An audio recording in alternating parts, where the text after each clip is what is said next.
Welcome back to the Midday News on Fox Carolina. People are already planning their summer vacations and activities, but it can be hard to unplug from work to enjoy a little fun. So if you struggle with this balance, we are going over tips to help. And joining me now is local author and life coach Karen Freeland. Thanks so much for stopping in. Absolutely. Great to be here. Yeah, so how often do you maybe hear from your clients that as much as they need a vacation, they end up thinking or doing work during that time? Every day ends in arguments with their travel buddies or spouses, and we don't need to do that. So we're going to help everybody out today. So you've got strategies for how you can actually unplug and make the most of the summer. I really think these are strategies that everyone needs to listen to and take advantage of. And I know we're going to start with focusing on results. Yeah, this is a big mindset shift for people, right? When you're in a corporate job, most times you are not paid for the number of hours you work or even how hard you work. You are paid to deliver business results. So focus on the biggest projects and activities that are going to deliver results this summer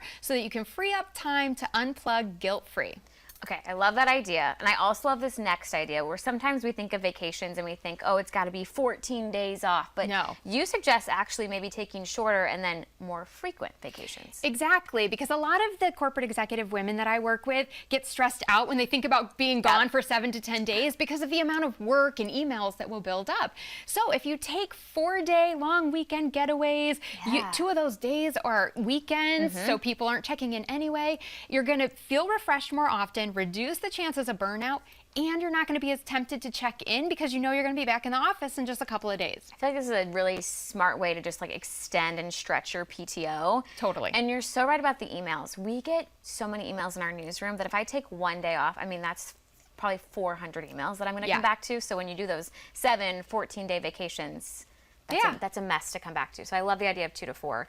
And then we also need to take advantage of those out-of-office messages. Yes, and I know this might not seem new. Everyone's like, I've heard of out-of-office messages, but you've got to use them wisely. And that means setting them up effectively and also following through on the boundaries that you set. So when we're setting them up effectively, we're not putting our cell phone in and saying, reach out to me in the event of emergency, because someone will and it won't be an emergency. Also, if you say, I'm not going to be back until next Tuesday, don't just say, oh, I'll check a couple of quick emails, because you're telling your coworkers that you're not serious, you're not going to keep your boundaries, and they're just going to keep reaching out to you while you're on holiday. Yeah, and I think this is also just a good reminder too of letting people know, hey, I'm not here, so I'm not ignoring you. Yeah. I'm going to get back to you. And you're right, then we got to hold ourselves accountable, which is maybe the tricky part there. Exactly. You also talk about setting regular office hours. Exactly. So when you're not on vacation, you still want to unplug each day. Right. So have a dedicated end time. And by doing that, your brain is going to more easily unplug because it knows it's time to finish its work and transition into everything else you do. Simple way to do this, block out the last 30 minutes of the day on your calendar so that a coworker can't throw in a call and disrupt your end time. And you can use those 30 minutes to plan for the next day, which is usually what we're busy thinking about after we close our laptop. All the things we have to do for the next day, you'll already be planned and ready to go. Yes, and you also say finally, train yourself to stay present. What do you mean by that? Train being the operative word, okay? Being in the present moment.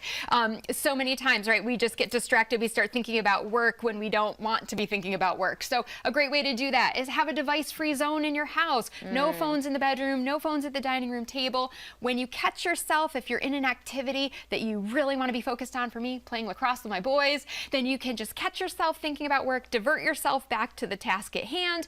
And then, of course, you know I love a good affirmation. So having a simple sentence you can say, something like, you know, I embrace the present moment, letting go of work to fully enjoy my time. Yeah, and I feel like the more that we set these boundaries, the more people will learn, and then they won't be reaching out, you know, past your shift, because they know, hey, Haley's not going to respond.